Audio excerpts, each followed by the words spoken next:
Hi friends, మనతో దేవుడు తిరుగుతుండంటే మీరు నమ్ముతారా? అందరు దేవుళ్ళు మనతోనే తిరుగుతున్నారు ఫ్రెండ్స్. డైలీ ఈ ఆవులోనే ఉంటారు ఫ్రెండ్స్. అందరు దేవుళ్ళు, ప్రతి ఒక్క దేవుడు ఆవులోనే ఉంటారు. కావాలంటే మీ పెద్దవాళ్ళని అడిగి తెలుసుకోండి. ఏ దేవుడన్నా శివుడు, విష్ణుమూర్తి, బ్రహ్మదేవుడు అందరు ఈ ఆవులోనే ఉంటారు. ఆవులో ప్రతి ఒక్క భాగం ఒక్కొక్క దేవుడికి సంబంధించింది. కొమ్ములు, కళ్ళు, చెవులు, గోపురం, తోక, పొట్ట, ఇట్లా ప్రతి ఒక్క పాటు దేవుళ్ళతో నిండిపోయినది. అందుకని ఆవును గోమాత అంటారు.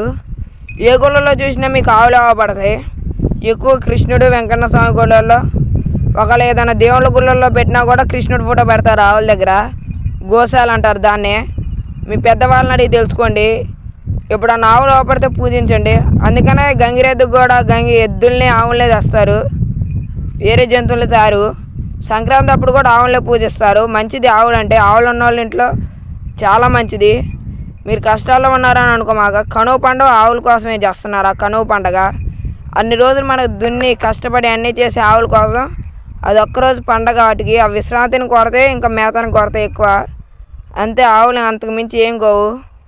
అందరూ గోమాతకి జై అనండి. Like and subscribe.